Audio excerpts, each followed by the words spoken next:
Përshëndetje, faleminderit.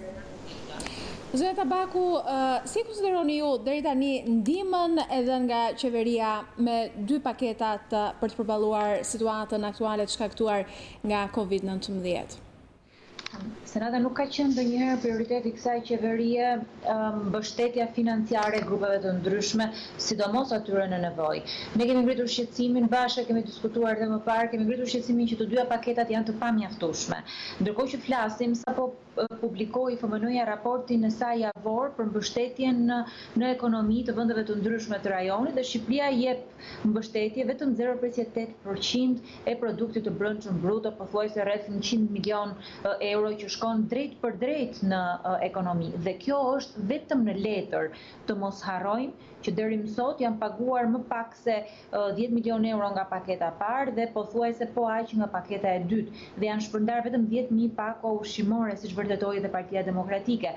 Pra, ka një realitet të dyfisht, realiteti që është në propagandën e qeverisë. Unë sapo dëgjova ministrin Ametaj që fliste për shifra bombastike, ndërkohë që kemi realitetin edhe të dokumentave zyrtar të shtetit, po edhe të thesarit të shtetit për zbatimin e këtyre politikave. Mbështetja është e pamjaftueshme, mbështetja është jashtëzakonisht e vogël, është mbështetja më e vogël në rajon, në Europë, po edhe po të krahasohet me shumë vende të tjera që kanë kapacitetet buxhetore të Shqipërisë, përsëri mbetet e vogël. Nga njëra anë dhe nga ana tjetër është e pamjaftueshme dhe diskriminuese për një pjesë të madhe të bizneseve.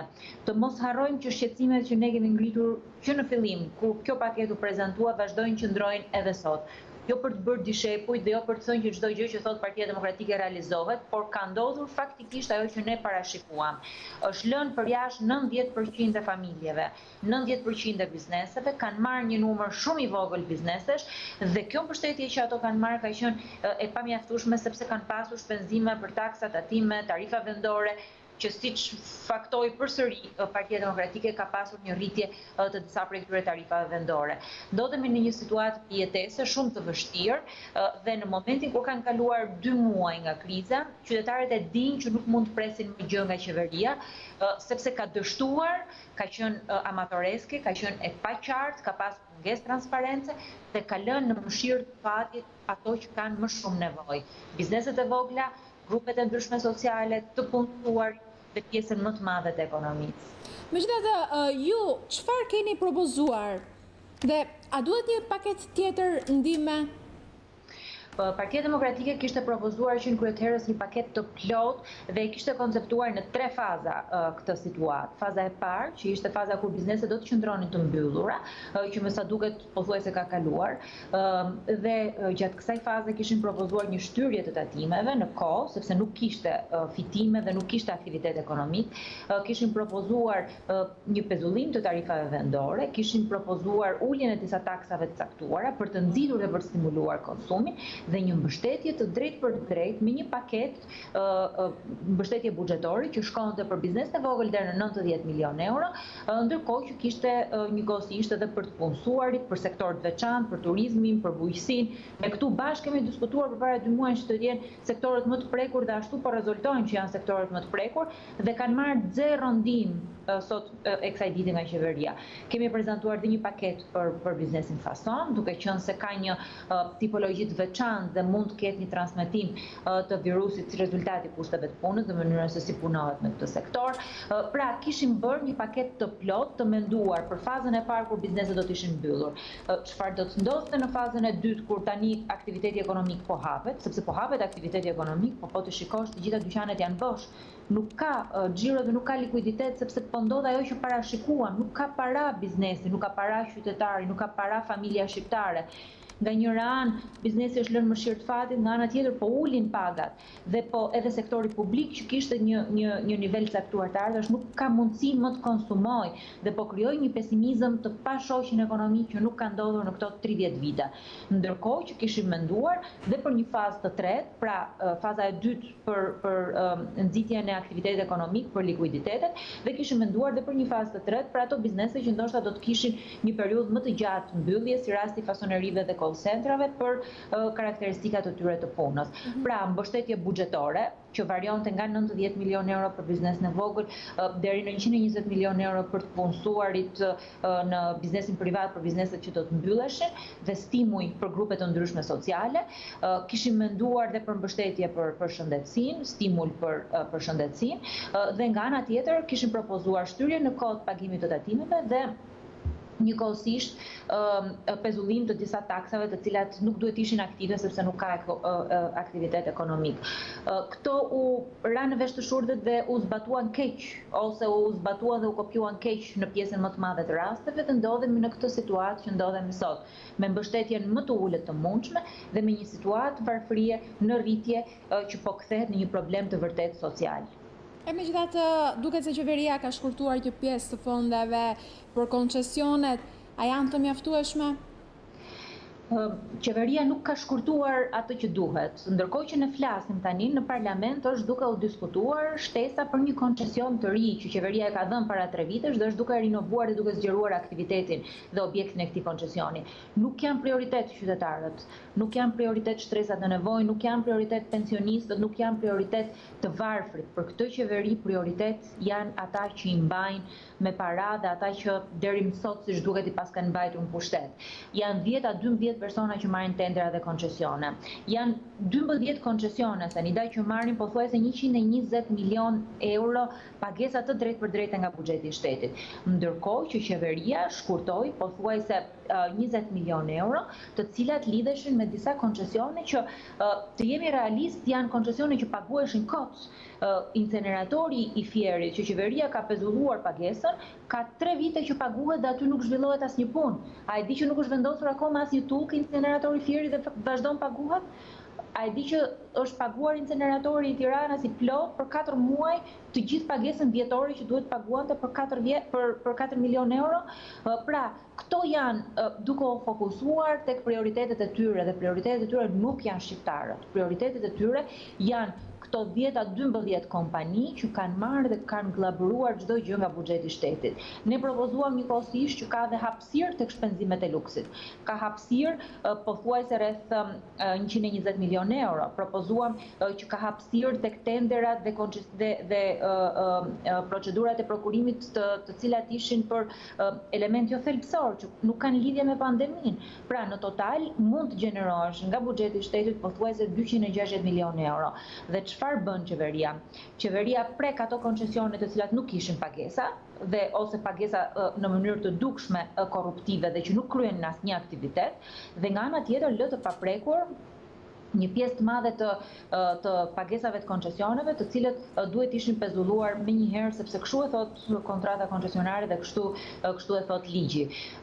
Këto vazhdojnë dhe diskutojnë sikur janë në një periudhë normale, këto vazhdojnë dhe punojnë sikur janë në një periudhë normale, vazhdojnë vjedhje dhe korrupsionin sikur nuk ka ndodhur asgjë, po e gjithë bota ka ndalur, ekonomia ka ndalur dhe duhet patjetër të merren reforma, të ndizën motorët e ekonomisë, të stimulohet konsumi dhe të përpiqemi që të ruajmë çdo vend pune sepse papunësia do të jetë problemi kryesor që ka filluar të prek bizneset shqiptare, por që do të vazhdojë edhe në periudhën afatmesme dhe afatgjatë. Megjithatë, duke parë çfarë ka ndodhur me pandeminë e cila mund të kushtozojë ekonominë tonë, por jo vetëm, edhe ekonominë botërore për vite të tëra, çfarë duhet të ndryshojë në prioritetet që politika duhet të përcaktoj për sa i përket zhvillimit ekonomik? Së pari njëherë në ndodheshim në një situatë ku qeveria kishte dështuar me ekonominë. Kishim numrin më të madh bizneseve të vogla të cilët kishin mbyllur dyert ndonjëherë. Pothuajse 50 biznese të vogla në ditë mbylleshin masivisht, si rezultati taksave të larta, si rezultati korrupsionit, i represionit administrativ, si rezultati shumë që lidhesh me politikat e qeverisë. Ka qenë vizioni i tyre, ka qenë mënyra e tyre të bërit shtet kjo, që të ushtrojnë presion mbi biznesin e ndershëm, e cila rezultoi në normën më të lartë të informalitetit. Taksa progresive pati një efekt jashtëzakonshëm mbi shtresën e mesme. Mjek që sot janë aq të nevojshëm, infermier, inxhinier, jurist u larguan masivisht nga qeveria vetëm si rezultati politikave të tyre. të mos harrojmë që është një qeveri e majtë dhe sikur më parë u rrit numri të varfërve, u rrit numri i atyre të cilët jetojnë me një vak në ditë, mbi 300.000 persona jetojnë mbi një vak në ditë, u rrit numri i atyre të cilët u përjashtuan nga listat e ndihmës ekonomike megjithse e meritonin që të merrnin këtë ndihmë ekonomike. Pothuajse rreth 70.000 familje u përjashtuan nga listat e ndihmës ekonomike.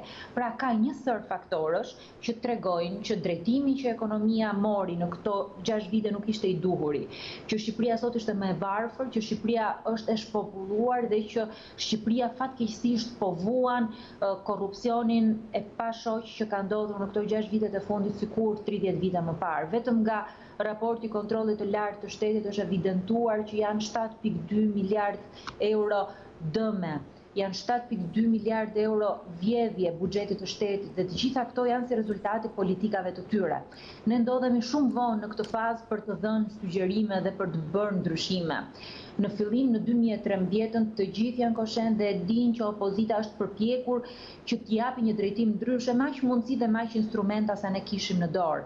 Kemi bërë amendamente për buxhetin, kemi bërë propozime, u përpoqëm përsëri në periudhë krize, si për tërmetin edhe në këtë rast që të japim propozimet tona, po është e pashmangshme mënyra se si po reagon ekonomia shqiptare, sepse këto janë vendimet që ato kanë marrë dhe këto janë prioritetet që kjo qeveri ka. Këtu ku ndodhemi mundet vetëm të marrim një vendim, të injektojmë kapital në ekonomi, të mbështesim familjet shqiptare dhe të rishikojmë buxhetin me ulje të shpenzimeve abuzive. Ne këtë sugjerimi kemi dhënë qeverisë dhe këtë sugjerim do vazhdojmë t'i japim. Është e nevojshme që të jemi të paktën të krahasueshëm me Kosovën dhe të ndodhemi të paktën në të njëjtat nivele me Kosovën, sepse nuk po pretendojmë me vendet e tjera të zhvilluara. Po nga ana tjetër, do të ndikojë kjo pandemi edhe në programin ekonomik që do të propozojë Partia Demokratike për fushatën e ardhshme politike? Partia Demokratike ndodhej në një fazë që ishte duke finalizuar programin e saj dhe sigurisht që do të ridimensionohet duke përfshirë gjithë ato faktorë dhe gjithë ato elementë që kanë ndikuar më shumë në krizë. Ne kemi bërë një analizë të plotë të sektorëve të cilët kanë pasur ndikim, kemi një analizë të plotë të mbështetjes që kanë të nevojshme këto sektor dhe më shumë se kur sot Senida mbështetet ideja që ne kemi pasur për ekonominë, që vetëm taksa e shesh të shpëton ekonominë, sepse Shqipëria ka nevojë të luftuar informalitetin, të trajtuar të gjithë në mënyrë të barabartë që mos kemi preferenca. Ky biznesi i vogël është shpirti i ekonomisë shqiptare dhe ne kemi në qendër të programit tonë, do të vazhdojmë që ta kemi në qendër të programit tonë. Grupet e Partisë Demokratike nuk kanë rreshtur asnjë moment duke punuar, sidomos grupi ekonomist, për të rishikuar dhe për të dhënë një stimul të ri për sektorët që kanë më shumë nevojë nga njëra anë, por nga ana tjetër edhe për analizën e impaktit që ka pasur kriza në ekonominë shqiptare, sektorët që ka nevojë për mbështetje ashtu me radhë. Nuk kemi dashur që ta përdorim këtë kohë për politikë dhe nuk kemi fokusuar tek politika. Jemi fokusuar tek njerëzit dhe këtë do vazhdojmë të bëjmë derisa të kalojë kjo situatë e vështirë. E dim është fatkeqësi që na kanë qelluar të na qeverisin këto, në këtë moment kur Shqipëria ka më shumë nevojë për vizion dhe për qartësi, por unë jam e sigurt që me mbështetjen e duhur dhe me iniciativën e duhur të atyre bizneseve të ndershme që kanë mbajtur në këmbë ekonominë deri më sot, jam e sigurt që do ta kalojmë edhe këtë situatë dhe ditë më të mira do vinë për ekonominë shqiptare, për biznesin shqiptar dhe për familjet shqiptare. Zyrta Baku, faleminderit. Faleminderit për të lidhur që patëm së bashku. Mirë, tani do shkëputemi sërish për pak publicitet, kthehemi vetëm pas pak.